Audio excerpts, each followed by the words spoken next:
गुरु जी गुस्से को जड़ से कैसे खत्म करें? देखो, जड़ से तो कोरोना भी खत्म नहीं हुआ जो अभी आया है, तो गुस्सा तो अनादि काल से है, वो जड़ से कैसे जाएगा? गुस्सा कभी नष्ट नहीं हो सकता। ना तो काम वासना पर तुम विजय प्राप्त कर, तुम मतलब कोई, मैं भी, कोई भी, जमाने की सबकी बातें हैं। ना तो काम पर, ना स्त्री ना पुरुष, सबके लिए, यहाँ ना पशु ना पक्षी, में सबकी बातें कर रहा हूँ।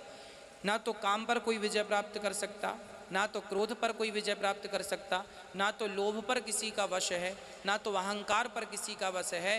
हाँ, यह जरूर है कि यदि कोई भगवत शरणागति कर ले, भगवान की शरण में चला जाए, तो भगवान इन बुराइयों से सदा सदा के लिए उसे बचा के रखेंगे, ये निश्चित है। बाकी आप कहें कि हम काम क्रोध को जीत लें, खत्म कर दें, नष्ट कर दें, ये तो संभव नहीं है।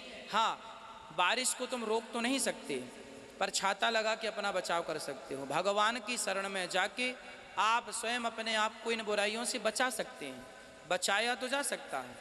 भाई, किसी को काम ज़्यादा सताता है, किसी को नहीं सताता, होता सबके भीतर है, परंतु किसी को परेशान ज़्यादा करता है, किसी को बिल्कुल परेशान नहीं करता।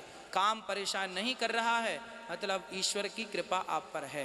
क्रोध आपको परेशान नहीं कर रहा है, मतलब ईश्वर की कृपा आप पर है। और क्रोध काम ज़्यादा परेशान करें, मतलब भगवान नाराज चल रहे हैं, ईश्वर नाराज हैं, इसलिए वासनाएं घुसी पड़ी हैं, प्रवेश कर गई, इनको मौका मिल गया, दरवाज़ा खुला रह गया ना तो चोर घुस गए। ये सब चोर हैं। काम क्रोध मद लोभ सब नाथ नरक के, पंथ सब परिहरि रघुवीर हैं, भजहूँ भजहीं जय संत, ये सब क्या है? चोर लोग हैं। यदि आपने भगवान का जरा सा विस्मरण कर दिया, ये चोर तुरंत घुस जाते हैं और फिर आपको उल्टा लटकाते हैं, है ना? ये बहुत बुरी चीजें हैं।